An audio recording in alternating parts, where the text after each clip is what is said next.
अब अयोध्या जी में आज बोली क्योंकि लोग दुखी हैं, क्योंकि अयोध्या में कितने लोग बेघर हो गए हैं, कितने लोगों की रोजी रोटी चली गई है, तो नेचुरल है वो अपना गुस्सा तो उतारेंगे उतारेंगे। इंफ्रास्ट्रक्चर गुस्सा है लोगों को कि अब की मोदी को नहीं लाना है। मतलब इस बार मोदी का जादू नहीं चला, लेकिन सारे लोग यही बोल रहे थे, नारा लगाई जा रही थी कि मोदी जी का जादू चला।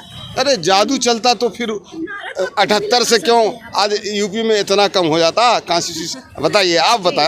सड़क का चक्कर काट रहे हैं, उसके बाद फिर एग्ज़ाम की तैयारी करते हैं, फार्म भरते हैं, उसमें पैसा लगता है। वो सारी चीज़ें हैं जो लेके युवा वर्ग इसी सब चीज़ों को लेके, क्योंकि उनका कोई माई बाप नहीं है, सुनने वाला भी नहीं है, तो बस यही काम है। इसी वजह से एक ये वजह ये भी हो गया कि इस वजह से कोई भी नहीं चाहता है कि हम उनको वोट करें, और इसीलिए वो ये स्थिति आया यूपी में। अच्छा, हाँ। मतलब यूपी में सबसे ज्यादा कारण ये है कि वहाँ पे वैकेंसियाँ नहीं निकल रही हैं इस वजह से। लेकिन सपा इस बार ज्यादा सीट लेके आई है, इस पे क्या कहना चाहेंगे, जबकि सपा लगभग 5 सीटों पे सिमट के रह गई थी। देखिए, सपा ने कोई काम नहीं किया, ये लोगों का एक गुस्सा था। हाँ। नहीं समझे जी जी जी जी। कि हम मोदी जी को हराएंगे वहाँ से हर सीट में, कैसे चाहे जिस तरह से भी हो, मुझे मोदी को हराना है। अच्छा। इसलिए सपा ने अपने कहीं, भाई उन लोगों का तालमेल था, भाई अलायंस का सारी इंडिया अलायंस में सब मिल गए, तो एक ही मकसद था उनका कि मोदी जी को हराना। नहीं समझे, एनडीए को हराना, एक ही मकसद। दूसरा प्रत्याशी चुनना सही समझा। हाँ, बहुत बार प्रत्याशी चेंज करते रहे, समझ में आ रहा, लेकिन इस बार इसीलिए चेंज किया कि इस बार मोदी जी को हटाना है। और प्रत्याशी कोई भी उड़ जाता, लेकिन जीतता सपा का ही आदमी। लेकिन बात ये थी कि कहा अलायंस ही जीतता, इसलिए क्योंकि गुस्सा है लोगों को कि अब की मोदी को नहीं लाना है। मतलब इस बार मोदी का जादू नहीं चला, लेकिन सारे लोग यही बोल रहे थे, नारा लगाई जा रही थी कि मोदी जी का जादू चला। अरे जादू चलता तो फिर 78 से क्यों आज यूपी में इतना कम हो जाता। कॉन्स्टिट्यूशन बताइए, आप बताएं। नहीं होता। हाँ, जादू ही ना चला, एकदम बिल्कुल नहीं चला। आप मोदी जी से क्यों संतुष्ट नहीं है? देखिए, मोदी जी वैसे तो बहुत अच्छा काम कर रहे हैं, इसमें कोई नो डाउट, लेकिन देखिए जो आम जनता को ज़रूरत है, जैसे खाने पीने की चीज़ें हैं और रहने की चीज़ें हैं, आप सड़कें तुड़वा के आप घर बनवा, वो सड़कें बनवा रहे हो, आप घर तुड़वा रहे हो, मकान तुड़वा रहे हो, लोगों की रोजी रोटी जा रही है, इस पर आप बिल्कुल ध्यान है। आपको केवल सड़कें चौड़ी करानी है, सड़कें चौड़ी कराने से लोगों का पेट तो नहीं भरेगा ना।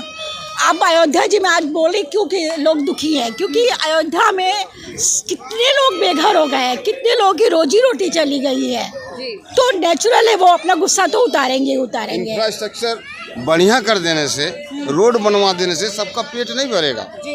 नहीं समझे, रोजी रोजगार चलेगा तो लोगों का पेट भरेगा, क्योंकि गवर्नमेंट नहीं देगी ना उनको पैसा, कहाँ से देगी।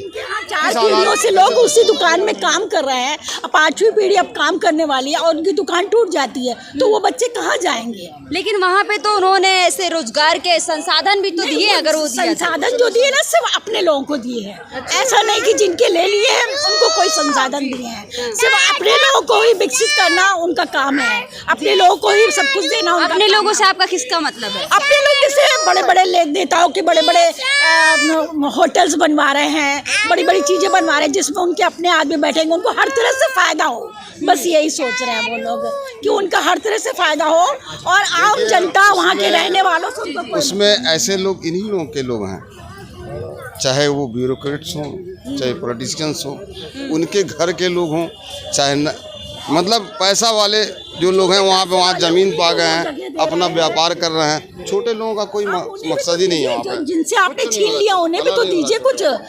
वो केवल अपना सामान दे दिए हैं, घर द्वार दे दिए हैं, अपना दुकानें दे दिए हैं, ज़मीन जायदाद दे दिए, लेकिन वापसी में उनको कोई भी मुआवजा नहीं मिल रहा है, तो नेचुरल है, दुखी तो होना ही होना है। नहीं, अगर वहाँ पे जैसे लिया गया तो बनारस में भी तो कॉरिडोर बना ही, तो जिस तरीके से बनारस में कॉरिडोर बना, सब लोग वहाँ पे भी तारीफ किए कि हाँ मोदी जी ने अच्छा काम किया। वैसे काम किया है, अयोध्या को बना के उन्होंने अच्छा काम किया है, बट लोगों की रोजी रोटी और ज़मीन नहीं छीननी चाहिए, उसके लिए उनको देना ही चाहिए उसके लिए। तो लोगों का गुस्सा, लोग आप वीडियो में देखिए लोग कैसे कैसे रो रहे, जिस समय उनके मकान टूट रहे थे, उनके घर टूट रहे थे, उनकी जो दुकानें जा रही थी, कितने लोग अपने बच्चों को गोद में ले लेके घंटों घंटों रोते रहे और कुछ नहीं उनको हासिल हुआ, कोई की सुनवाई करने वाला नहीं है। तो ये सब चीज़ें बहुत मायने रखती है आम जनता के लिए।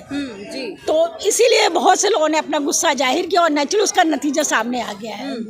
जी धन्यवाद। आपको क्या लगता है कि जिस तरीके से सारे राजनेता खुश हैं और का लगभग ये कयास लगाए जा रहे हैं कि हो सकता है मोदी जी की सरकार गिर जाए, दो राज्यों में जिस तरीके से मोदी जी कम पे हैं, जैसे बिहार की ले ले, महाराष्ट्र की ले ले, तो उस पर आपका क्या राय है कि वो सरकार मोदी जी के साथ रहेंगे या छोड़? कोई सवाल ही नहीं है। एनडीए गठबंधन जो है जीता है। एनडीए है, नेशनल डेमोक्रेटिक अलायंस, उसको पूर्ण बहुमत मिला है। वो चुनाव के पहले से अलायंस बनाया, कांग्रेस ने भी बनाया था इंडी गठबंधन, चुनाव जीतने के लिए बनाया था। कोई ऐसा नहीं था कि हीरो लोग थे दिखाने के लिए पोस्टर बना दिया था, वो भी जीतने के लिए बनाया था और पूरा जोर लगाया।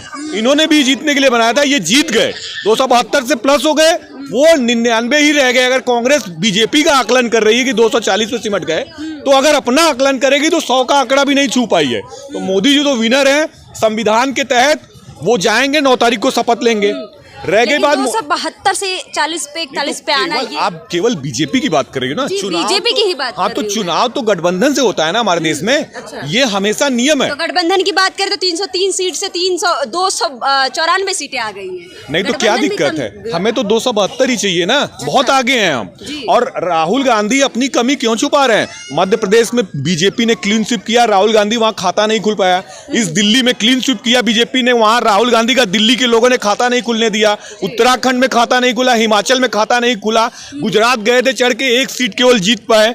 ये क्यों नहीं इस पे बात कर रहे हैं? क्या वहां उत्तर प्रदेश की इतनी सारी सीटें जो कम हुई, और राजस्थान में इस पे क्या कहना चाहिए? उत्तर प्रदेश में जाति का कुनबा गठित हुआ था। आप वरिष्ठ पत्रकार है मैडम, जानती होंगी। उत्तर प्रदेश एक देश का सबसे बड़ा सूबा है, वहां सारी पार्टियां सक्रिय हैं। मुलायम सिंह की सपा आज कई बार सरकार बना चुकी है, वहां जातियों की लड़ाई होती है। सपा 5 पे सिमट के रह गई थी पिछले, नहीं, अचानक से इतनी सीटें लाने का कारण क्या? तो जाति का कुनबा है ना। वो कहते हैं कि मैंने मुसलमान हिंदुओं कारसेवकों पे गोली चलवाई है, तो जाति पे वोट साधते हैं। 1 मिनट, अगर जाति का ही मसला होता तो सारी रीजनल पार्टियां अगर हैं वहाँ से लड़ती हैं चुनाव, तो क्यों नहीं मायावती ने 1 सीट भी नहीं निकाला?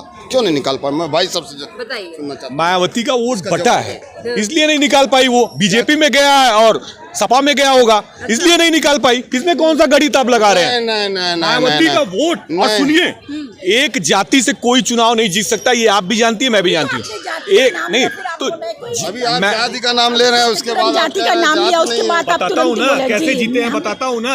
बताइए। पॉलिटिकल में यही लड़ाई है उत्तर प्रदेश में, जातियों का ही गणित होता है। मुसलमान को कांग्रेस ने साधा, यादवों को अखिलेश ने साधा, अदर मोस्ट बैकवर्ड दलितों को ये झूठा प्रोपेगेंडा फैला दिया संविधान खत्म हो रहा है, जबकि खुद जानते थे संविधान कोई खत्म नहीं करता। इनको तो दिन गिन रहे थे कि किसी तरह सत्ता में आ जाए, और दलितों को बरगला रहे हैं कि संविधान खत्म हो गया। भोले भाले लोग सोचे यार सच में संविधान खत्म हो सकता है? अगर संविधान खत्म करना होता तो 10 साल में क्या खत्म नहीं हो गया था? ये राहुल गांधी की सोच है। ये कांग्रेस के लोग इमरजेंसी लगाने का काम करते थे, इंदिरा गांधी। मोदी जी ने कभी इमरजेंसी नहीं लगाया। तो हम बात कर रहे हैं अभी की, तो 70 साल पीछे, 50 साल पीछे क्यों जाना है? तो क्यों जाना है? बीजेपी बताइए, इनका जवाब दीजिए। इनका कहना है कि राहुल जी ने, कांग्रेस ने कहा कि संविधान खत्म कर देंगे और इसलिए यूपी में नुकसान हो गया, तो इन्होंने मान लिया।